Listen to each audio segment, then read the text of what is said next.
क्या हम जाके P5 या सारे मुल्कों में उस तरह मेहनत करते हैं जिस तरह भारत अपना नैरेटिव फैला रहा है? एक तो भारत के साथ मफादात हैं, बड़ा मुल्क है, पाकिस्तान उसके मुकाबले में वो चीज पेश नहीं कर सकता दुनिया को, लेकिन फिर अगर हम डिप्लोमेटिक एफर्ट भी उससे कम करेंगे तो फिर आप कहां जाएंगे? वक्त के साथ साथ ये प्रॉब्लम्स बढ़नी शुरू हुई, जहां इंडिया की पोजीशन इंटरनेशनली ज्यादा मुस्तहकम हुई और पाकिस्तान टेररिज्म की वजह से इकोनॉमिकली, पॉलिटिकली हम पीछे जाना शुरू हुए। डिप्लोमेसी में तो प्राइम मिनिस्टर पाकिस्तान को बसत एहतराम बुरी तरह नाकाम हुआ है। पाकिस्तान कश्मीर का मसला उजागर करने में आप ही के दौर में इतनी शय मिली कि OIC ये सब इस वक्त अमेरिका इंडिया के कसीदे गा रहे हैं। इस दौर में तो वर्ष हुआ है, स्टेटस भी चेंज हो गया, हम कुछ नहीं कर सके। आपकी हैसियत क्या है, औकात क्या है?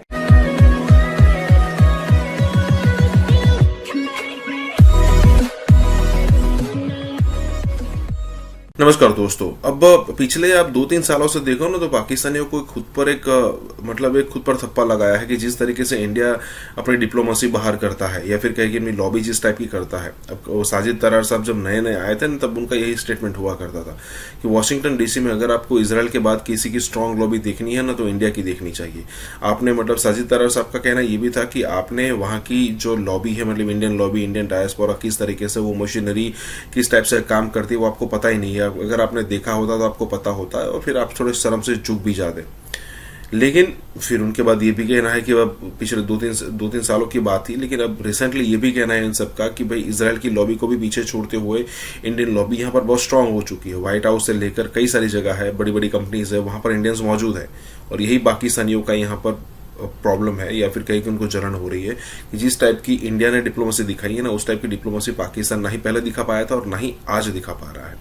इसी के साथ ही वीडियो शुरू करते हैं। साल नरेंद्र मोदी का जो एक्शन था जिसमें उसने 370 आर्टिकल 370 की मैं बात कर रही हूँ उसको एब्रोगेट किया, उसको यूं समझिए कि उसको निकाल के बाहर फेंका उस स्पेशल स्टेटस को जो कि कश्मीर का एक्सेप्टेड था विद इन इंडियन कॉन्स्टिट्यूशन और दुनिया भर में सलामती काउंसिल में, यूनाइटेड नेशंस में हर जगह कहा जाता था कि आप इसका स्टेटस जब तक इसका कोई हल नहीं होता आप चेंज नहीं कर सकते।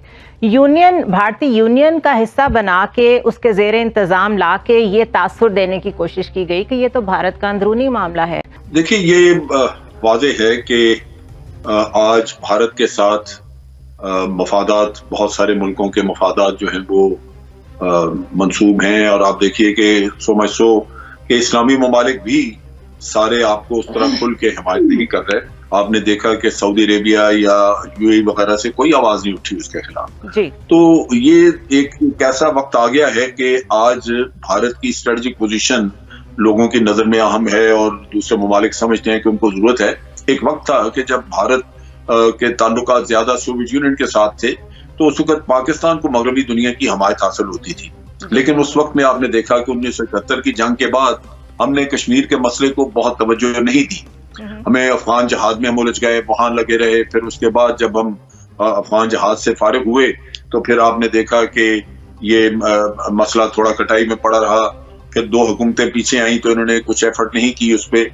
अब मोदी ने खुद एक सिचुएशन क्रिएट की जहां आप कर रहे हैं, लेकिन मसला ये है कि अब एक कंपटीशन है आपकी डिप्लोमेसी का और भारत की डिप्लोमेसी का। भारत का एक नैरेटिव है जो वो ले लेके दुनिया में जा रहा है, जहां वो कहते हैं कि जनाब आर्टिकल 370 अगर हमने कर भी दिया तो ऐसा कौन सा मसला है जनाब, वो तो हमारे अपने कॉन्स्टिट्यूशन का था, कश्मीर हमारा इंटरनल मसला है। फिर वो कहते हैं कि यूनियन टेरिटरी बनाई तो इसमें तो कश्मीर तरक्की करेगा, उनको बाकी हिंदुस्तान के लोगों की तरह राइट्स मिल गए, इन्वेस्टमेंट आएगी, कश्मीर में लोगों के पास पैसा होगा और उनकी माली हालत बेहतर हो जाएगी। क्या हम जाके P5 या सारे मुल्कों में उस तरह मेहनत करते हैं जिस तरह भारत अपना नैरेटिव फैला रहा है? एक तो भारत के साथ मफादात हैं, बड़ा मुल्क है, पाकिस्तान उसके मुकाबले में वो चीज पेश नहीं कर सकता दुनिया को, लेकिन फिर अगर हम डिप्लोमेटिक एफर्ट भी उससे कम करेंगे तो फिर आप कहां जाएंगे? ये तो बड़ा जरूरी है कि हम कश्मीर के ऊपर एक मजबूत वाज़ेह पॉलिसी बनाते जिसमें कि हमारी मीडिया एक्टिविटी होती, जिसमें NGOs को हमने डबटेल किया होता, जिसमें खवातीन की ऑर्गेनाइजेशंस को हमने शामिल किया होता, जिसमें फॉरेन ऑफिस का रोल होता, जैसे कश्मीर के ऊपर ये डेस्क बना रहे थे मुख्तलिफ जगहों पे, और उसमें हमारे पॉलिटिकल लीडर्स का रोल होता। हमने वो कैंपेन तो लॉन्च ही नहीं की। तो हम रिजल्ट मांग रहे हैं भारत के मुकाबले में, हम ये कह सकते हैं कि इस हुकूमत ने पिछली हुकूमतों की निस्बत काफी कुछ किया है, लेकिन अगर मैं मवाज़ना करूं इसका भारत की एक्टिविटी से या भारत की कोशिश से, तो वो बहुत कम है, बहुत पीछे है। तो हमें इसमें मेरा ख्याल है मजीद आंसर इज यस। हमें चाहिए था, जिस तरह जनरल शुएब ने भी बात की, हमें चाहिए था कि हम इस मल्टी लेयर्ड और मल्टी डायमेंशनल अप्रोच को मंदरजा झेल तरीके से हम इसको बढ़ाते। जिन जिन ममालिक में जहां जहां सफारत खाने हैं वहां हमारे ओवरसीज पाकिस्तानी भी हैं, और उन ओवरसीज पाकिस्तानी के हल्का अहबाब में लोकल वहाँ के लोग हैं, चाहे वो अमेरिका के अमेरिकन हो या बरतानिया के बरतानवी लोग हों या फ्रांस या जर्मनी, जहाँ के भी हैं, वो जो लोकल इन्फ्लुएंस जिस अंदाज में हमारे ओवरसीज पाकिस्तानी या मकबूजा कश्मीर के कश्मीरी ये जिस अंदाज में अगर इस चीज को अपने अपने हल्के में पेश करें, और वो उसमें एम्बेसी का किरदार बहुत ज्यादा है कि किस तरीके से उनको पूरी एक स्ट्रेटेजी दी जाए, तो जब वो पेश करेंगे तो मुताल्लिका जो आबादियों से आवाज जब उठेगी तो उस आवाज को सुनना पड़ेगा, वो P5 की कंट्री हो या उसके अलावा कंट्रीज हो, उनकी हुकूमतों को सुनना पड़ेगा। और जब उनकी हुकूमतें सुनेंगी तो जिस तरह प्रेसिडेंट आजाद कश्मीर ने कहा कि जिन लोगों ने फैसला करना है, जिन इदारों ने फैसला करना है, जैसे सिक्योरिटी काउंसिल हो गई, वो क्योंकि P5 के मेंबर्स जो है उनकी सारी से उसमें है, और बाकी नॉन जो परमानेंट मेंबर्स हैं उनकी थोड़ी सी है, तो उसमें फिर फैसला साजी होती है। तो हम जितनी भी बातें कर रहे हैं वो उस डोमेन में कर रहे हैं जिसमें फैसला साजी की हद तक प्रेशर नहीं पड़ा है, तो हमें वो प्रेशर डालना पड़ेगा।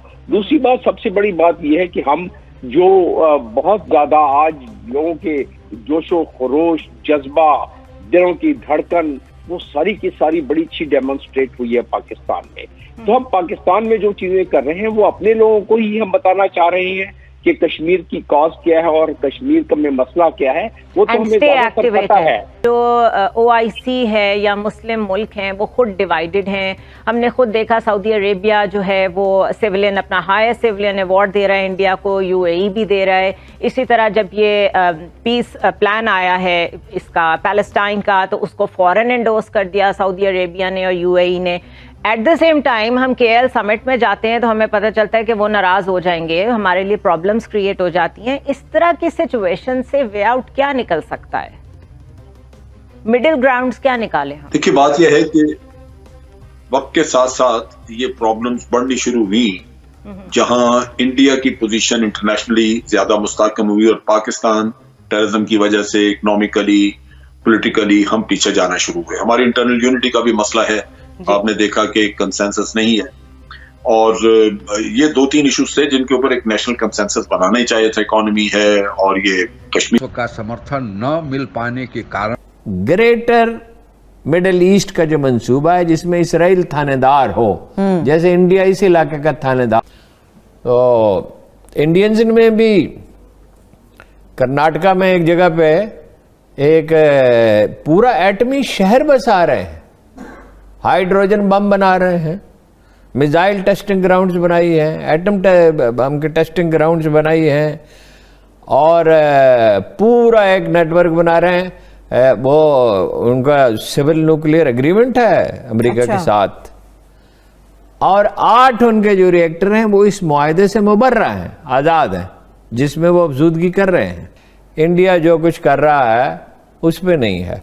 और अब वो एक नया एटमी रिएक्टर बना रहे हैं, कैपेसिटी इस वक्त भी उनकी बहुत है, वो फिजा से कर सकते हैं, ज़मीन से कर सकते हैं, आप 2 से कर सकते हैं, सेकंड स्ट्राइक की उनकी कैपेसिटी है।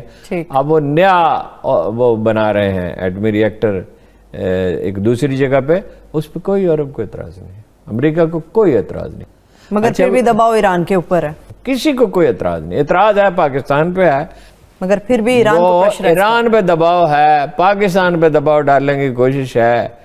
जो इस हद तक हैं कि ईरान पे पाबंदियां लगती हैं। ईरान 12 साल तेल बेचता है इंडिया को सस्ता और इंडिया को कोई कुछ नहीं कहता। वो क्या चाहती है? यही चाहती है ना।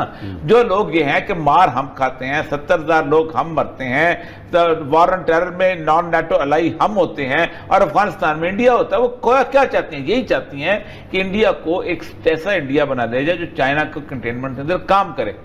इंडिया को आप चाइना के इंटरनेशनल पर्सपेक्टिव के अंदर देखें, जिसने पता नहीं किस तरह मुश्किल हालात में अल्लाह ने मदद की और बना लिया, या ईरान के एटमी प्रोग्राम पे एतराज है, जो वो कहते हैं कि हम एटम बम नहीं बनाना चाहते, इंस्पेक्शन के लिए खोलने के लिए तैयार हैं, मगर पाबंदियां खत्म करें। मुआहदा हो गया, मुआहदा अमेरिका ने एक तरफा तौर पर तोड़ा, यूरोप से मशवरा नहीं किया, चीन से रूस से मशवरा नहीं किया, अब वो ईरान पे दबाव डालना चाहते हैं। देखिए ना जी, इंडिया का एजेंडा था, कराची में उसने उस एजेंडे पे अमल किया, कबायली पट्टी में किया, बलूचिस्तान के लिए $500 मिलियन सालाना 70-75 पाकिस्तानी अरब रुपए खर्च किए जाते थे। खुदा का शुक्र है कि इन सब चीज़ों पे काबू पा लिया। देखिए बिटवीन 89 एंड 92 2-3 लाख इंडिया से विजिट वीज़ा लेते थे, वीज़ा होता था दुबई का, और यहाँ का ट्रांजिट वीज़ा लेते थे। 2-3 लाख आदमी सेटल हो गए उसमें, खुदा जाने कितने राख लोग। ज़्यादातर तो वही लोग थे जो इंडियन मुसलमान मुसीबत के मारे हुए यहाँ इम्कानात की तलाश में आए। ये तो 92 में मेजर आमर ने डिस्कवर किया और ये सिलसिला बंद किया, और ये जो ट्रांजिट वीज़ा है इसका सिलसिला बंद किया गया। और ये तो मतलब बरतानिया ने उनको बचा लिया। मतलब अल्ताफ़ हुसैन का मामला तो खुल गया, तो सारी शहादतें सामने आ गई थी। ये फारूक सत्तार भी जब MKM पाकिस्तान बनी है तो सबसे पहले सवेरे उठते अमरीकी कौंसल जनरल से मिलने के लिए गए थे। इनके लिए जनूबी अफ्रीका में पनाहगाहें बनाई, अमेरिका और बरतानिया आज़ादी से इन्हें वीज़े देते थे, फरावानी से। अपना फार ईस्ट के मुल्कों में इनके लिए पनाहगाहें बनाई। देखिए कब से ये सिलसिला शुरू है। GS सिंध के लोगों को तरबियत दी इंडिया में, राह ने पूना से लेकर मुंबई तक कैंप लगाए गए थे। मुंबई कहा जाता था, अब उस वक्त तो बॉम्बे कहा जाता था। हाँ। बॉम्बे। तो फिर उन्होंने दादू की पहाड़ियों में इन लोगों को तरबियत दी। फिर भी ये फ़िरकावारियत जो है, लिसानियत जो है, इसको फ़रोग़ दिया गया। और आगाज़ तो ज़्यादती का पीपल्स पार्टी ने किया, कोटा मुकर्रर किया, उस पर कभी अमल भी नहीं किया। कोटे पे भी जो देही आबादी के लोगों को कर लिया, पब्लिक सर्विस कमीशन को तबाह कर दिया। अब तो खाल कोई कराची का जो मकीन है वो सिविल सर्विस में जा सकता है। और ये बढ़ता गया, सिलसिला फैलता गया। और देखिए ना कितने 16,000 बेगुनाह आदमी मारे गए जी। और एक मीडिया यरगमाल था, बहुत यार। और में एक छोटा सा जलसा होना था 3-4 साल पहले, आपको याद है? जलसा होना तो 3 दिन तक टीवी सारे यरगमाल थे सारे दिन, और ग्राउंड इतनी थी कि 5,000 से ज्यादा लोग नहीं समा सकते। किसी की हिम्मत नहीं होती थी कि काट के किसी और मामले पे चले जाएं। और वो घंटों उसकी पब्लिसिटी जारी रहती थी। वो तो चूंकि उसमें फिर इंडिया बदनाम और जलीलो खार होता था, हुआ तो वो अब भी वो डिसइंफॉर्मेशन लैब पे। लेकिन ये है कि बहरहाल वो एक बड़ी मंडी है और वो हलीफ है अमेरिका का, तस्वीराती हलीफ है, स्ट्रेटेजिक पार्टनर है। कि इंडिया ने जो है इतना स्मार्टली प्ले किया कोल्ड वार के दौरान के उन्होंने नॉन अलाइन मूवमेंट को भी ऐड किया और अपनी एक बाकायदा स्पेस क्रिएट की इंटरनेशनल एरिना में as a non align country. Bharat जो है वो यूरोपीय और अमेरिकी इमदाद पे नहीं चल रहा, हम चल रहे हैं। क्या हिंदुस्तान का नरेंद्र मोदी पुतिन के पास गया था जबकि जंग हो रही थी और उसके साथ खड़ा होकर हाथ मिलाया था? क्या हिंदुस्तान ने नरेंद्र मोदी ने ये कोई बयान दिया है कि हमें अमेरिका से ये कि हमें रूस से ये मिलेगा, हमें रूस से ये मिलेगा? तो ये बात ये है कि ये खुद करते हैं, उसके बाद इस किस्म के सवाल के जवाब देते हैं। चूंकि गैर जनबदार आप किस बुनियाद पे होना चाहते हैं भाई? आपको हर 2 महीने बाद जो है वो कर्जा चाहिए, आपको हर महीने बाद जो IMF की जो है वो मदद चाहिए, आपको जनाब हर फोरम पे किसी न किसी तरीके से आपकी डिपेंडेंसी है।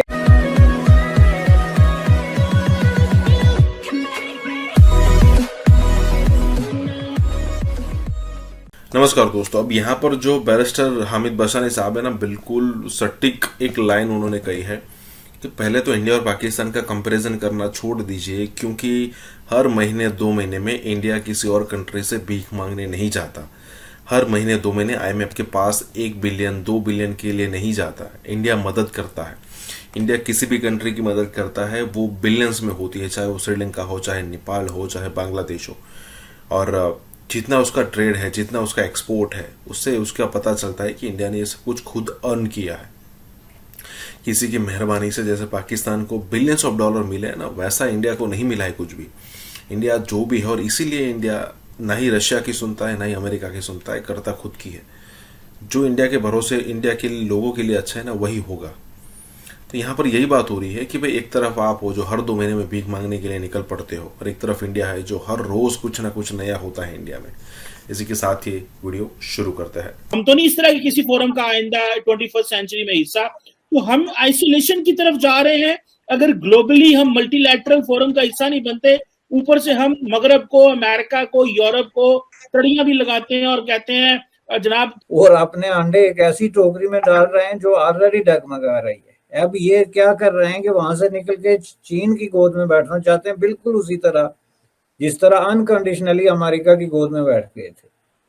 लेकिन चीन का जो सिस्टम है वो इस चीज को सस्टेन नहीं कर सकता। अमेरिका बिलियंस ऑफ डॉलर जो है वो अपनी फॉरेन उस पर लगाता था, वो मिलिट्री एड हो या एग्रीकल्चर हो या जो भी उनका था, उस पर बिलियंस ऑफ डॉलर वो देते थे। पाकिस्तान की टोटल अमाउंट आप गिन के देख लें जो 30-40 सालों में इन्होंने अमेरिका से ली है। जाहिर है चीन के अंदर कम्युनिस्ट पार्टी रूल करती है और वो अवाम के पैसे इस तरह दुनिया में तकसीम करने का कोई मूड नहीं रखते। कि इंडिया ने जो है इतना स्मार्टली प्ले किया कोल्ड वार के दौरान कि उन्होंने नॉन अलाइन मूवमेंट को भी ऐड किया और अपनी एक बाकायदा स्पेस क्रिएट की इंटरनेशनल एरिना में as a non align country. Soviet Union के साथ सबसे करीब तरीन स्ट्रेटेजिक ताल्लुकात बनाए, उनसे असला लिया, उनसे टेक्नोलॉजी ली, उनसे जो है वो मिलिट्री नो हो और इस तरह के सारे जो चीज़ें करके अपने पाँव पे खड़े हुए अपनी इंडस्ट्री को डेवलप किया। और उसी तरह पाकिस्तान की तरह अमेरिका से मिलिट्री इमदाद भी ली और पैसे भी लिए कि मुमालिक जो है वो अपने जो मफादात हैं उनको खतरे में नहीं, उनको खतरे में नहीं डालते। भारत यूरोप और अमेरिका के लिए अहम है। भारत जो है वो यूरोपीय और अमेरिकी इमदाद पे नहीं चल रहा, हम चल रहे हैं इमदाद पे भी। तिजारत जो थोड़ी बहुत है हमारी, आधी से ज्यादा वो यूरोप और अमेरिका के साथ है, रूस के साथ तो वो है नहीं। तो आप अपने मफादात को देखें। अब ये कहते हैं कि जी हिंदुस्तान को यूरोपियन यूनियन ने क्यों नहीं कुछ कहा, तो इनसे ही कोई पूछे क्या हिंदुस्तान का नरेंद्र मोदी पुतिन के पास गया था जबकि जंग हो रही थी और उसके साथ खड़ा होकर हाथ मिलाया था? क्या हिंदुस्तान ने नरेंद्र मोदी ने ये कोई बयान दिया है कि हमें अमेरिका से ये कि हमें रूस से ये मिलेगा, हमें रूस से ये मिलेगा?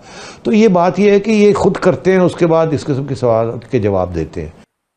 जबकि पाकिस्तान जो स्ट्रेटेजिकली उससे भी ज्यादा इम्पोर्टेंट जगह पे जो है वो नॉर्थ में जो इम्पोर्टेंट नुकता है उस पे था, लेकिन इन्होंने जो है अपनी सारे बंदूकें जो है वो अमेरिका के कदमों में फेंक दी कि नहीं जी हम आपके साथ हैं। कौन सा चूंकि गैर जनबदार आप किस बुनियाद पे होना चाहते हैं भाई? आपको हर 2 महीने बाद जो है वो कर्जा चाहिए, आपको हर महीने बाद जो IMF की जो है वो मदद चाहिए, आपको जनाब हर फोरम पे किसी न किसी तरीके से आपकी डिपेंडेंसी है। जब तक आप फाइनेंशियली इकोनॉमी के हवाले से इंडिपेंडेंट नहीं होते, आपके रिसोर्सेज जो हैं वो अपने डेवलप नहीं होते। आप किस तरीके से जो है वो कौन से मुमालिक किस पर किस वक्त दबाव डालते हैं, किस वक्त खामोशी अख्तियार करते हैं, उसकी जो वजूहात हैं वो भी उनको मालूम होंगी।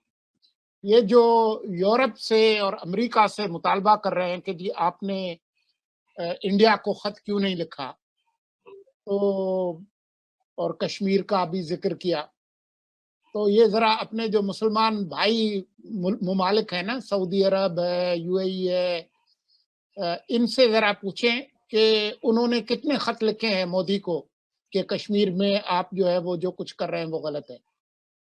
जब 5 अगस्त 2019 को जब उन्होंने आर्टिकल 370 और 35A खत्म किया था, तो कितने मुसलमान और अरब ममालिक ने मजम्मत की थी भारत की, तो वो नहीं करते। ये ऐसा ही होता है। इस तरह की पॉलिसी। ट्रैक रैकड क्या है, आज तक 10 मुल्कों के आपने दौरे नहीं किए, किसी इंटरनेशनल कॉन्फ्रेंस में आप शरीक नहीं हुए, इवन दो कि ये जो कोल्ड शोल्डर किस्म का ये जो सिलसिला आपका यूनाइटेड स्टेट ऑफ अमेरिका के साथ है उसको नहीं तोड़ सके। आपको कोई खत लिखता है तो उसका जवाब देने के बजाय आप उसको गालियां देते हैं और आप कहते हैं आप इंटरनेशनल डिप्लोमेसी जो है वो करके। तो मैं ये समझता हूँ ये कंस्पिरेसी थ्योरी बना रहे हैं और ये वही है, और वो यही समझते हैं कि अमेरिका एक साम्राज्य है और अमेरिका बड़ा ये है और अमेरिका बड़ा वो है, और हर बात जो है वो पत्ता नहीं हिलता पाकिस्तान में अमेरिका के बगैर, और अमेरिका साजिश कर रहा है, पहले भी की थी अब फिर साजिश कर रहा है। दरअसल हकीकत ऐसे नहीं होती। ये हमारे हुक्मरान जो हैं ये उस वक्त इस किस्म की बातें करते हैं जब उनका वक्त आ जाता है जाने।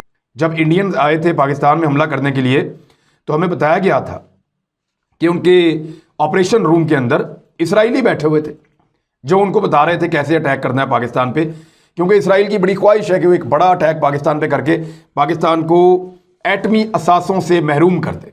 मसला ये है कि आप कश्मीर के ऊपर कैसे वही मॉडल तो यहां अपनाया, कहां इसराइल और इंडिया में क्या आपस में क्या मुश्तरका चीज। उन्होंने कहा ये हम फलस्तीनी तंग करते हैं, ये हमें कश्मीरी तंग करते हैं।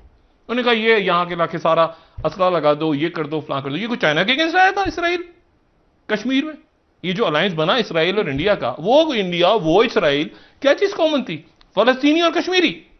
मुसलमानों के पास दौलत है, असला है, फौज है, इस्लामी ममालिक की तादाद बहुत है, लेकिन कुव्वत और जोश ईमानी नहीं। फलस्तीन का मसला उठाने के लिए बहुत दुनिया है, अरब हुक्मरान वो डरे हुए हैं, यूरोप और पैसा सारे। कश्मीर के लिए कौन आवाज उठा रहा? उठा रहे नहीं। आप लिंक करें दोनों चीजों को।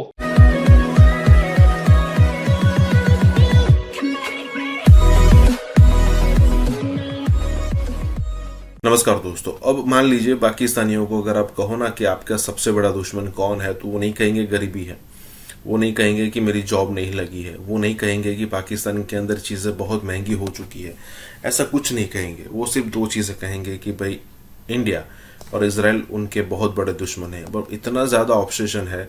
अब जैसे यहाँ पर कहा जाता है कि कई बार इंडिया और पाकिस्तान के बीच में गर्म सिचुएशन मतलब हीटअप हो जाती है, ऑब्वियसली हो जाती है और होनी भी चाहिए। अब ऐसी सिचुएशन में ज़रा देखिए कि इंडिया का जो वॉर रूम है उसमें इजरायली हमेशा मौजूद रहता है, ऐसा कहना है इनके भाई साहब का। मतलब इंडिया के पास जैसा कोई स्ट्रेटेजी है ही नहीं। और मान लीजिए कि इजराइल अगर है भी यहाँ पर तो वो आप ही के कारण है, क्योंकि आपने ही शुरुआत से पैलेस्टीन करके इजराइल को खुद का दुश्मन बना लिया था। वो तो हमने मना किया, अदरवाइज ये भी होता कि आपका जो ये न्यूक्लियर प्रोग्राम है ना वो कब का डूब चुका होता, आपके पास कोई बम नहीं होता। लेकिन ये हमारी ही गलती है जो हमने इजराइल को हमारा एयरबेस नहीं दिया बॉम्बिंग करने के लिए। इसी के साथ ये वीडियो शुरू करते हैं। मुल्क में फलस्तीन के बारे में तो पूरा का पूरा माहौल बनाने दिया ना मौजूदा सिस्टम ने, लेकिन कश्मीर के लिए तो ये माहौल नहीं बनाने दिया। कश्मीर के लिए ये माहौल नहीं बनाने दिया। आई रिपीट, उस वक्त ये माहौल नहीं बनाने दिया गया कि इसको बहुत ज्यादा इसको डिस्कस नहीं करना।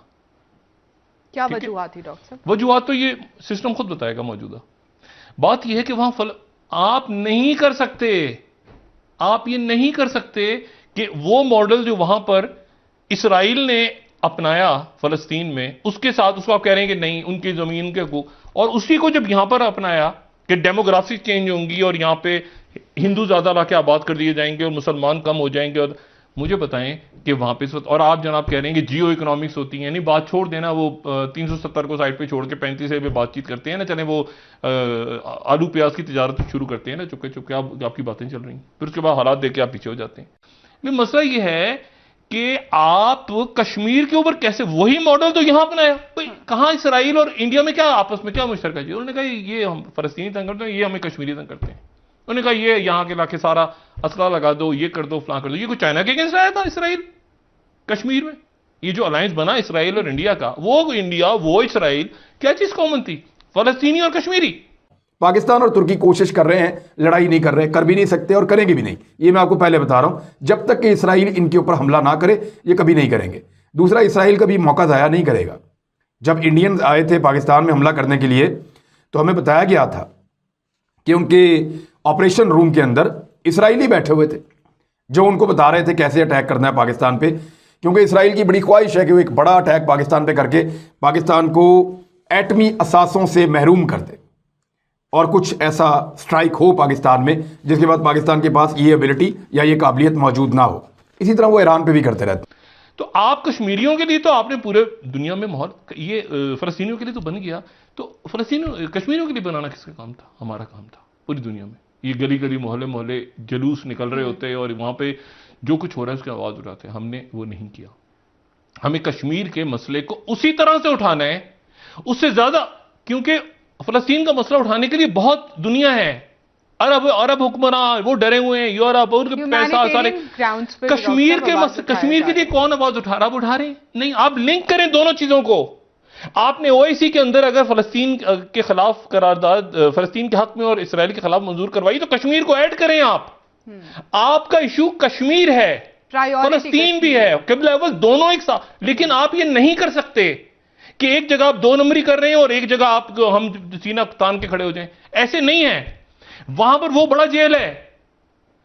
बी ऑनेस्ट, आप जज्बे के साथ खड़े हो, मत धोखा दें अपने आप को भी और दुनिया को भी। कश्मीर का इशू साथ नहीं करें आप फलस्तीन के, फिर पाकिस्तान की कोई पोजीशनिंग बनेगी दुनिया में। इस वक्त तो सारी दुनिया, इस वक्त तो अमेरिका के अंदर भी मुजाहरे आप भी चल पड़े साथ साथ, वो बरतानिया में भी हो रहे हैं, आप भी साथ साथ चल रहे हो। भाई कश्मीर के लिए कौन उठेगा? कि मिडिल ईस्ट और नॉर्थ अफ्रीका में एमनेस्टी इंटरनेशनल के जो डिप्टी डायरेक्टर हैं उन्होंने एक बात का इंकशाफ किया। उन्होंने अल जजीरा को बताया कि एमनेस्टी इंटरनेशनल को 2012 से अब तक फ़लस्तीनी इलाकों में दाखिले से रोके रखा है इसराइल ने। हमें वहाँ जाने नहीं देते। हमारे पास जो वाइड सोर्स था, ये जो मीडिया का पूरा एक टावर तबाह किया इसराइल ने, वहाँ से हमें इंफॉर्मेशन मिलती थी और एमनेस्टी इंटरनेशनल के तमाम रास्ते बंद किए गए थे। हम पर दबाव डाला जाता था और हमें रोका जाता था कि आपने इसराइल के खिलाफ कोई बात नहीं करनी और इंसानी हुकूक जो हैं वो फ़लस्तीनियों के नहीं हैं, उनके बारे में आपने बात नहीं करनी, बाकी दुनिया में जाएँ जहाँ आपने बात करनी। यानी पाकिस्तान के अंदर एक वाकया हो जाए ना छोटा सा, अभी थोड़े दिन पहले यूरोपीय यूनियन ने एक करारदाद पाकिस्तान के खिलाफ पास की और उस करारदाद के अंदर जो उन्होंने बताया कि उनको एक कोई गैर मुस्लिम है, उनके साथ कोई मामला हुआ पाकिस्तान में और उसके ऊपर उनको, हालांकि नाइंसाफ़ी कहीं भी और नहीं होनी चाहिए, लेकिन उन्होंने कहा उस पर शदीद तरीन तहफ़्फ़ुज़ात हैं और दुनिया भर की तंजीमें उसके ऊपर बात कर रही थी, यूरोपीय यूनियन उस पर बात कर रहा था। लेकिन एमनेस्टी इंटरनेशनल पाकिस्तान में तो वबीला खड़ा कर देती है, लेकिन कश्मीर में और फ़लस्तीन में नहीं कर सकते क्योंकि आलमी प्लेयर्स उनको ऐसा करने से रोकते हैं। उन्होंने ये कहा कि 2012 से अब तक एमनेस्टी इंटरनेशनल को रिपोर्ट करने से रोका गया है और इलाकों में दाखिले की इजाज़त नहीं दी गई। तो वो ताकत जिसकी लाठी उसकी भैंस वाला वहाँ पे हिसाब है, कोई इंसाफ तो है नहीं। और इंसाफ के आलमी इदारे, जितनी इंसानी हकूक़ की तंजीमें हैं, जितना फ्रीडम ऑफ एक्सप्रेशन का नारा लगाने वाले लोग हैं, जितने लोग हमेशा इंसानी हकूक़ का नाम लेकर अमेरिका ने आज तक सारी जंगें शुरू की हैं, लेकिन यहाँ पे कोई इंसानी हकूक़ का नाम नहीं ले रहा। तो ये अजान हम देते रहेंगे, मैं आपको बताता रहूँगा कि क्या हो रहा है, मेरी यही जिम्मेदारी है। लेकिन क्या बतौर पाकिस्तानी हम अपनी जिम्मेदारी पूरी कर रहे हैं? मैंने पिछली वीडियो में भी आपको कहा था कि पूरी दुनिया से छोटे एहतजाज पाकिस्तान में हुए हैं, यानी अंग्रेज़ों ने हमसे बड़े एहतजाज किए, हम तो आवाज़ ही नहीं उठा सके अभी तक। न जाने जनरल रिटायर्ड राहील शरीफ की ज़ेर क़यादत मुसलमान ममालिक की फ़ौज कहाँ है, क्या कर रही है, क्या सिर्फ व्हाट्सएप पे बदवाएँ कर रही है कि कुछ और भी करेगी। मुसलमानों के पास दौलत है, असला है, फ़ौज है, इस्लामी ममालिक की तादाद बहुत है, लेकिन क़ुव्वत और जोश ईमानी नहीं, जिसकी वजह से मुसलमान ममालिक बुज़दिली का शिकार है। हाँ, अगर जंग अमरीका की हो तो फिर देखें मुसलमान ममालिक के हुक्मरानों और हमारी फोर्सेस की पुर्तियों, और ये वो मामला है जिसकी वजह से दिल खून के आंसू रोता है। सबसे अहम और बुनियादी सवाल यह है कि क्या मुसलमान ममालिक की अफवाज पर जिहाद फ़र्ज नहीं? क्या जिहाद उनकी बुनियादी जिम्मेदारी नहीं, या उन्होंने सिर्फ अमेरिका की जंगें लड़नी हैं? सब कुछ होने के बावजूद आज दुनिया में सबसे ज़्यादा मजलूम मुसलमान है। कश्मीर हो, फ़लस्तीन हो, मुसलमानों के तनाज़ात को अक़वाम मुत्तहिदा की करारदादों के बावजूद हल करने में किसी को दिलचस्पी ही नहीं। मुसलमानों की मुक़द्दस हस्तियों की गुस्ताखी वहाँ एक मामूल बन चुका है, क्योंकि उन्हें मालूम है कि मुसलमान ममालिक ने इसके जवाब में अगर ज़्यादा से ज़्यादा कुछ किया तो चंद एक मज़म्मती बयानात आ जाएंगे या अपने ही मुल्क में कोई बस चला देंगे, रिक्शा चला देंगे, तोड़ फोड़ कर देंगे। और ये मुसलमानों के बदतरीन ज़वाल का दौर है। अफसोस तो इस बात का है कि ह्यूमन राइट्स के चैम्पियन कहलाने वाले अमेरिकन डेमोक्रेट्स चुप साधे। इस हौसले की वाहिद वजह बैनुल अक़वामी बरादरी की खामोशी और ख़ास तौर पर अरब और बाकी मुस्लिम दुनिया की तरफ से एक मौसर इक़दाम का फुक़दान है। इस्लाम में मक्का और मदीना के बाद मुक़द्दस तरीन समझा जाने वाला शहर बैतुल कुद्स या यरूशलेम दुनिया भर के मुसलमान और अरबों के दिल में खास मकाम रखता है। और इसीलिए मस्जिद अक्सा में होने वाले हालिया वाक़यात ने न सिर्फ सऊदी अवाम बल्कि खित्ते के दूसरे लोगों की दुखती रुख को भी छेड़ दिया। और एक तरफ तो गाज़ा पे बमबारी के मनाजिर जारी हैं, दूसरी तरफ मशरक़ी यरूशलेम में लोग अपने घरों से ताकत के जोर पर निकाले जाने वाले हैं। इस वक्त आलमी ताकतों को दुनिया दिखाने के लिए शोर तो मचा रही हैं, लेकिन बदकिस्मती से अमन इस वक्त किसी की भी तरजीह नहीं है और कोई भी नहीं चाहता कि अभी जंग बंदी हो। फ़लस्तीनियों में दाखिली तौर पर इत्तेहाद नहीं है और यह मामला सियोनी क़यादत के एजेंडे पर भी नहीं है, तो ऐसे में जंग बंदी और अमन मुश्किल नज़र आता है। इससे आप आम फ़लस्तीनी की बेबसी का अंदाज़ा लगा सकते हैं। ये तो सब जानते हैं कि बैतुल कुद्स बैक वक्त यहूदी, मसीह और मुसलमानों के नज़दीक मुक़द्दस है, पर अगर आप तारीख़ में थोड़ा पीछे जाएँ तो जूनियर बुश उन्होंने 9/11 के बाद अफ़गानिस्तान समेत मशरिक़ वस्ता की ईंट से ईंट बजाई थी, तो उन्होंने कहा था ये तहज़ीबों की जंग है, क्लैश ऑफ सिविलाइजेशंस, जिस पर ईसाइयों के पोप ने उन्हें ऐसा कहने से मना किया। काश वो ऐसा वैसा कुछ करने से भी मना करते, जैसे अफगानिस्तान, सूडान, इराक और लिबिया में हुआ। उससे पहले senior Bush new world order पेश कर चुके थे और तब से इनकी नज़र बैतुल मुक़द्दस पर थी, जहाँ आज एक और डेमोक्रेट जो बाइडन के होते हुए खून की होली खेली जा रही है। बैतुल मुक़द्दस पर कब्जे की ख्वाहिश ने यहूदी और मसीहों को एक कर दिया और मुसलमान कब एक होंगे, ये एक सवालिया निशान तमाम मुसलमानों को मुँह चढ़ा रहा है। लेकिन मुस्लिम उम्मा 50 से ज़्यादा मुसलमानों के मुमालिक खामोश तमाशाई बने बैठे हैं, किसी में हिम्मत। हमला हुआ है एक इमारत पर जिसमें अल जज़ीरा का दफ्तर भी था, एसोसिएटेड प्रेस का दफ्तर भी था, फिर और बैनुल अक़वामी इदारों के काउंटडाउन दिया गया कि आप फटाफट यहाँ से निकल जाएं और फिर उस इमारत को तबाह कर दिया गया। अल जज़ीरा प्रोपेगेंडा करता है। अल जज़ीरा ने कश्मीर में लगभग ये बता दिया कि जो आतंकवादी गतिविधियां हैं वो फ्रीडम फाइट है, एक किस्म की आज़ादी की जंग है, और इस तरीके का किरदार अल जज़ीरा निभाता आया है। इजराइल एक बहुत बड़ी मिलिट्री पावर है और अनडिक्लेयर्ड न्यूक्लियर पावर भी है। उनके पास जो एयरफोर्स है उसका मुकाबला पूरे मिडल ईस्ट में किसी का नहीं है। किसी मुल्क ने, किसी इस्लामी मुल्क में जाके वैसे लफ्जी जहां तक बात आती है वो तो पूरी तरह सपोर्ट मिलती है, लेकिन जहां प्रैक्टिकली ग्राउंड पे आके खड़े होने की बारी आती है वहां पे हम नजरें चुरा लेते हैं।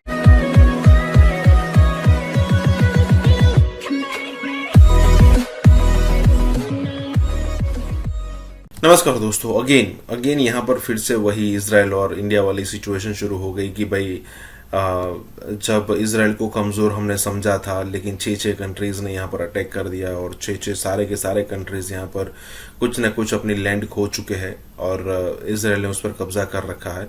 ऊपर से अगर आप आज की सिचुएशन देखो ना, तो जो अरब कंट्रीज़ है ना उसके आसपास जो भी सिचुएशन है उसमें पूरा का पूरा जो दबदबा है ना वो इजराइल का बना हुआ है। और अगर आप दूसरी तरफ देखो तो इंडिया की बात भी इसी टाइप की होती रहती है कि भाई इंडिया कश्मीर, कश्मीर इंडिया।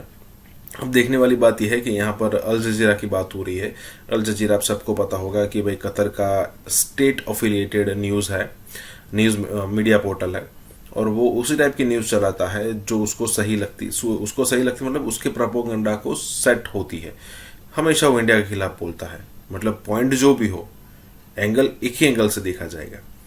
तो यहाँ पर यही बात हो रही है। इसी के साथ ये वीडियो शुरू करते हैं। हमला हुआ है एक इमारत पर जिसमें अल जज़ीरा का दफ्तर भी था, एसोसिएटेड प्रेस का दफ्तर भी था, फिर और बैनुल अक़वामी इदारों के काउंटडाउन दिया गया कि आप फटाफट यहाँ से निकल जाएं और फिर उस इमारत को तबाह कर दिया गया।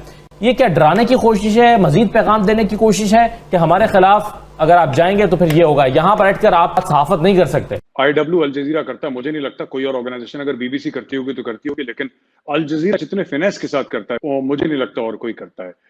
कतर का टोटली फंडेड है, controlled by the royal family of Qatar, और कतर के ऊपर टेररिज्म के इल्जाम लगे हैं। सऊदी अरेबिया ने और कतर के तो रिलेशनशिप बहुत खराब हो गए थे बीच में, आपस में ट्रेड वगैरह सब कुछ रुक गया था। अभी भी बहुत उनके बीच में तनातनी चलती है।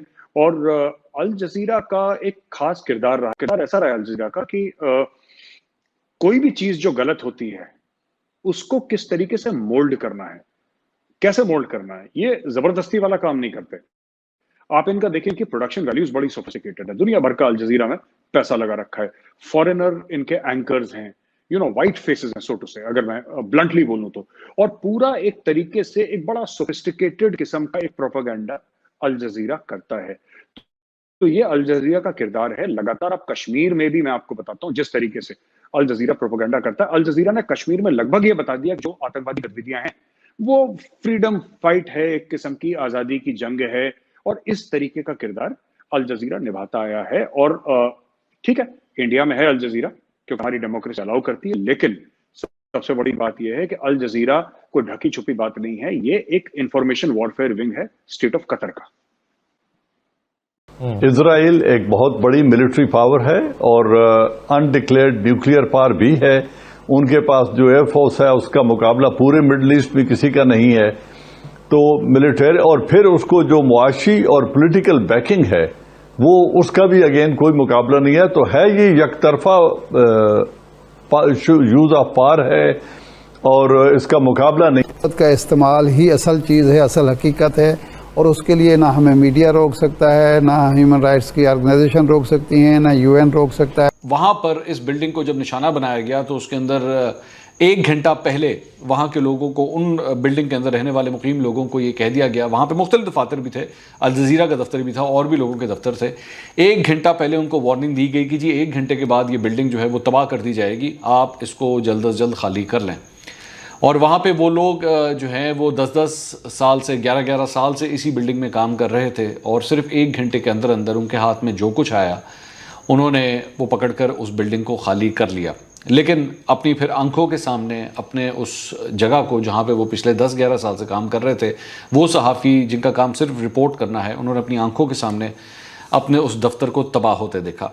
अच्छा, एक और बड़ी ख़ास बात यह है कि इस बिल्डिंग के अंदर सिर्फ अल जजीरा टेलीविज़न चैनल का अमला मौजूद नहीं था, बस सिर्फ उनका दफ्तर नहीं था, बल्कि एसोसिएटेड प्रेस जो एक न्यूज़ एजेंसी है उसका दफ्तर भी इसके अंदर मौजूद था। अब एसोसिएटेड प्रेस जो है वो एक इंटरनेशनल न्यूज़ एजेंसी है और इंटरनेशनल न्यूज़ एजेंसी जो है वो सिर्फ और सिर्फ इस एक मामले पर रिपोर्ट नहीं करती, वो पूरी दुनिया के अंदर न्यूज़ एजेंसीज जो हैं उनके नुमाइंदे मौजूद होते हैं, वो पाकिस्तान के अंदर भी मौजूद हैं और उन्हीं के ज़रिए जो है ये सारी खबरें मुख्तलिफ टेलीविज़न चैनल्स में मुख्तलिफ मुल्कों के अंदर जाती हैं। तो उसका जो दफ्तर था वो भी इसी बिल्डिंग के अंदर मौजूद था और उसे भी निशाना बनाया गया और पूरी बिल्डिंग जो है वो मुनद्दम हो गई। उस बिल्डिंग को 3 मिसाइल मारे गए और पूरी दुनिया के सामने वो मनाजिर जो है वो नजर आए हैं। अमेरिका की जानिब से जो है वो हर मुमकिन कोशिश की गई है, चाहे वो माली तरीके से हो या वो अपने बयानात के ज़रिए हो, उसने हर मुमकिन कोशिश की है कि वो इजराइल का साथ ही दे और अब भी इसी तरह ही हो रहा है। यहाँ तक कि वाइट हाउस की ब्रीफिंग के अंदर भी जो है वो बार बार सहाफ़ियों की जानिब से सवालात किए गए और उनके जो स्पोक्स पर्सन थे उनसे भी पूछा गया कि जी आप इसकी कंडेमनेशन तो करें, इसकी ये जो कुछ भी हुआ है इसकी मजम्मत तो करें, कम से कम इजराइल के बारे में बोलें तो सही। लेकिन उन्होंने भी जो है एक दफ़ा भी अपनी ज़बान नहीं खोली। अब इस सिलसिले को, इस जो कशीदगी जारी है इसको रोकने के लिए इस वक्त अमरीकी वफ़द जो है वो भी इजराइल में लैंड कर चुका है और उनकी जानिब से कोशिश है कि किसी तरह मामला जो है वो ठंडे हो जाएं। इस सारे मामले में मिस्र भी जो है सुनने में आया है कि वो अपना किरदार अदा कर रहा है और हर मुमकिन कोशिश कर रहा है कि फ़लस्तीनियों और इजराइल फोर्सेस के दरमियान ये जो कशीदगी चल रही है उसको किसी तरह कम किया जाए। इस वक्त इजराइल की जानिब से जो डिफेंस सिस्टम एक तैनात किया गया है उसका नाम है आयरन डोम डिफेंस सिस्टम। अमेरिका इससे पहले ही, इस इन झड़पों के शुरू होने से बहुत पहले ही वो इजराइल के साथ पार्टनरशिप के अंदर, और हम जानते हैं कि इजराइल को वो किस तरह सपोर्ट करता है, उनके पार्टनरशिप के अंदर पहले ही अपने शहरों के लिए इस किस्म का सिस्टम बना चुका है और सुनने में आया है कि उसे वो इंस्टॉल भी कर चुका है। और ये कहा जाता है कि अमेरिका की जानिब से जुलाई 2010 में ही $205 मिलियन का एक मुआहदा जो है वो इस कंपनी के साथ हो गया था और वो भी उनको ये सिस्टम बना के दे रही है। दूसरी बात यह कि जहां तक भारत का ताल्लुक है, भारत के हवाले से भी ये खबर सामने आई है कि S-400 एक मिसाइल सिस्टम है जो रशिया के साथ मिलके वो ख़रीद रहे हैं, बल्कि कुछ का कहना है कि ऑलरेडी ख़रीद चुके हैं, ताकि भारत के जो मुख्तलिफ शहर हैं उनके ऊपर भी ये सिस्टम इंस्टॉल किया जाए। इजराइल जो है वो इतने एडवांस सिस्टम्स को इस्तेमाल कर रहा है कि अपने लोगों को बचाया जा सके और उनको कम से कम जानी नुकसान हो। लेकिन जहाँ पे मुसलमानों की बात आती है, हम तादाद में ज़्यादा हैं, हमारे ममालिक ज़्यादा हैं, हम एक ज़्यादा बड़ी ताकत हैं, अगर, लेकिन अफसोस सिर्फ इस बात का है कि अगर हम मिलें तो हमारे यहाँ पे आपस में इतनी तफरीक है, इतने आपस में इख्तलाफात हैं कि हम मिल के एक इतने से दुश्मन का मुकाबला नहीं कर पाते। कितना ही अच्छा होता कि ये तमाम मुस्लिम ममालिक जो मशरिक वस्ता के अंदर मौजूद हैं, जहाँ पे दौलत की रेल पेल है, जहाँ पे अल्लाह ताला की जानिब से जो है वो तेल की इतनी बड़ी एक रिसोर्स आपको दिया गया है जिसके ज़रिए कितना पैसा कमाया गया है मशरिक वस्ता के ममालिक की जानिब से। अगर ये मिल के सिर्फ एक सिस्टम वो फ़लस्तीनी भाइयों के लिए बना देते तो वहाँ पे भी उनकी आबादियों के ऊपर भी इस किस्म के हमले ना होते। लेकिन हो क्या रहा है कि उनकी आबादियों के ऊपर जो होने वाले हमले हैं उसको रोकने वाला कोई नहीं है। किसी किस्म का कोई डिफेंस सिस्टम नहीं है, ना वहाँ पे कोई और ताकत कोई बाहर से आके उनकी मदद करती है। हिजबुल्लाह वहाँ पे ज़रूर मौजूद है, लेकिन इसके अलावा और कोई ऐसे किसी मुल्क ने, किसी इस्लामी मुल्क में जाके वैसे लफ्जी जहाँ तक बात आती है वो तो पूरी तरह सपोर्ट मिलती है। हमारे लीडर जो हैं वो बयानात भी देते हैं कि जी हम फ़लस्तीन के साथ हैं और फ़लस्तीन पर होने वाले मज़ालिम जो है वो ख़त्म होने चाहिए। मुख्तलिफ इंटरनेशनल फोरम्स के ऊपर भी जाके वो आवाज़ उठाते हैं, लेकिन जहाँ प्रैक्टिकली ग्राउंड पे आके खड़े होने की बारी आती है वहाँ पे हम नजरें चुरा लेते हैं। पीओके में भारत के समर्थन में नारेबाजी, चुनावी प्रक्रिया में भारत से दखल की मांग। अहम खबर है LA-35 जम्मू 2 में मुस्लिम लीग नून के उम्मीदवार इस्माइल गुज्जर आपे से बाहर हो गए। इसका मतलब ये है कि आप गवर्नमेंट के सामने बोल ही नहीं सकते, बात ही नहीं कर सकते, हमें इलेक्शन लड़ने का हक नहीं है। अगर ऐसी हरकत की तो मैं इंडिया को पुकारूंगा, तो मैं दुश्मन से मदद मांगूंगा, इंडिया से मदद मांगूंगा। इंडिया आर्मी लेके आएगा गुजरांवाला में। इतना गुस्से में था ये कि मोदी को याद करने लग गया। बहुत ज्यादा गालियां, उसको मैं काउंट नहीं कर रहा, मैं वो काउंट कर रहा हूँ जो बेइज्जती वाली गालियां। जब वो क़यादत की जानिब से इस तरह के जुमले आते हैं तो फिर नीचे तक इफेक्ट आता है उसका। वो पाकिस्तान से कच्चे सिंध में जो कच्चे के डाकू हैं वो नहीं संभाले जा रहे। पाकिस्तान से डेरा गाजी खान में डाकू हैं वो नहीं संभाले जा रहे, तो आजाद कश्मीर को कैसे संभालेगा, मुझे बताएं।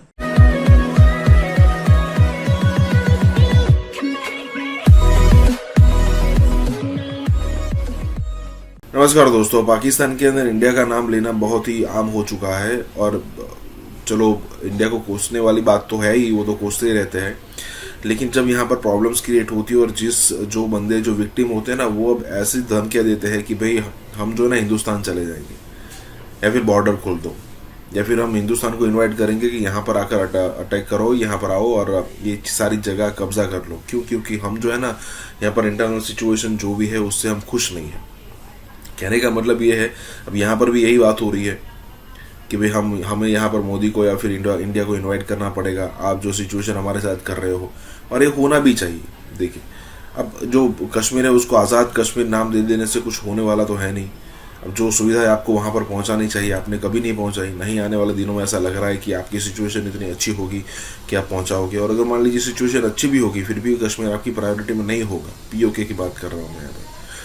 अगर मोदी जी से पहले भी बात करो ना आप, तो उससे पहले भी कश्मीर को अच्छी खासी ग्रांट दी जाती थी। अब मोदी जी के आने के बाद वो ग्रांट में बहुत ही गुना में इजाफा हुआ है और कश्मीर एक अलग राह पर चल चुका है। कहने का मतलब ये है कि यही बात हो रही है यहाँ पर। इसी के साथ ये वीडियो शुरू करते हैं। ये कैंडिडेट ने क्या गुफ्तगू की जब उनको कुछ तहफ़्फ़ुज़ात थे इस हवाले, जनाब इंतजाम ठीक नहीं है, तो उन्होंने कैसे इंडिया को याद किया? मैं तो ये समझता हूँ कि इस्माइल गुज्जर इनका नाम जी, है। जी। मैं तो इनके नाम के आगे साफ भी नहीं लगाऊंगा। इस इस्माइल गुज्जर को पकड़ के तो बॉर्डर के उस पार भेज देना चाहिए। इसको पता चले इंडिया कितना अच्छा है, भारत वाले कितने अच्छे हैं। हुकूमत को जरूर, इदारों को जरूर इसके खिलाफ कार्रवाई करनी चाहिए। जी हिलाली साहब, यही कुछ हो रहा है, फिर हम देख रहे हैं जब क़यादत की जानिब से इस तरह के जुमले आते हैं तो फिर नीचे तक इफेक्ट आता है उसका। हाँ, मगर ये गुस्से में था तो उस बेचारे को पता नहीं क्या क्या इन्होंने किया होगा कि इतना गुस्से में था ये कि मोदी को याद करने लग गया। आजाद कश्मीर के लोगों ने जवाब दे दिया। इस्माइल गुज्जर साहब के हल्के में फर्ज कीजिए कुछ जाती हो रही थी, तो मैं दुश्मन से मदद मांगूंगा, इंडिया से मदद मांगूंगा। इंडिया आर्मी लेके आएगा गुजरांवाला में और उसको जिताएगा और फिर वो आर्मी वापस चली जाएगी। सोच है शायद यानी नहीं, इसको डिस्क्वालीफाई करना चाहिए। इस अदालत में किसी को जाना चाहिए, डिस्क्वालीफाई हो जाएगा। भले को मजाक है। और उनकी जो पूरी मुहिम में भारत नवाजी थी, यानी नजर भी आई, वो नजर भी आई, उस पे अपना मोहर लगा दी नवाज शरीफ साहब ने। वो एक मुलाकात से पिछले चंद महीनों में तारीखें तक उसकी बताई जा सकती हैं कि वो मुस्तकिल तौर पर अजीत डोभाल के साथ राब्ते में रहता है। मुस्तकिल तौर पर वो नेशनल सिक्योरिटी एडवाइजर है। NDS जो यहाँ तकरीब कारी करती है उसका वो इंचार्ज है। उससे वो किस सिलसिले में मिले? मरियम साहबा कहती हैं ये नवाज शरीफ साहब के नजरिए की असास है पड़ोसियों के साथ अच्छे ताल्लुकात रखें। पड़ोसियों के, भारत के साथ अच्छे ताल्लुकात रखें, अफगानिस्तान के साथ अच्छे ताल्लुकात रखें और इस पर कभी एहतजाज न करें कि वो यहाँ कत्लेआम कर रहे हैं।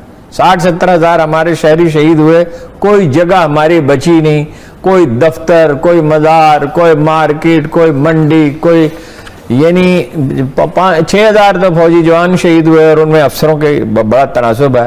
इतने तो हमारे 65 और 71 के वार में लोग शहीद नहीं हुए थे जितने शहीद हुए, उसकी मजम्मत कभी नहीं की, ठीक है। और पड़ोसियों के साथ अच्छे ताल्लुकात रहे, उसका अभी जो है वो काफी सूरत हाल खराब होती चली जा रही है।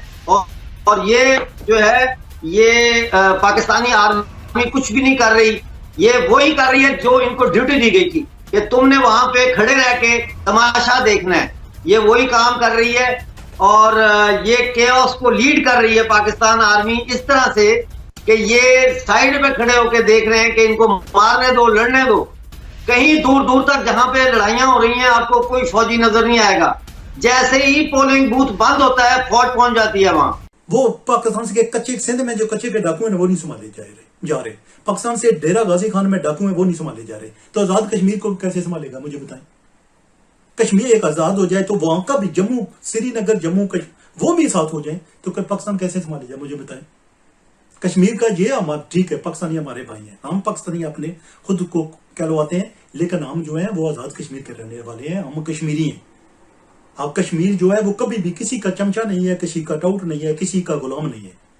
उसका नाम आजाद कश्मीर किसी ने सोच कर डाला था। तो आप अपनी इज्जत का ख्याल रखिए, हम आपका साथ देंगे, आप अपनी इज्जत का ख्याल रखिए।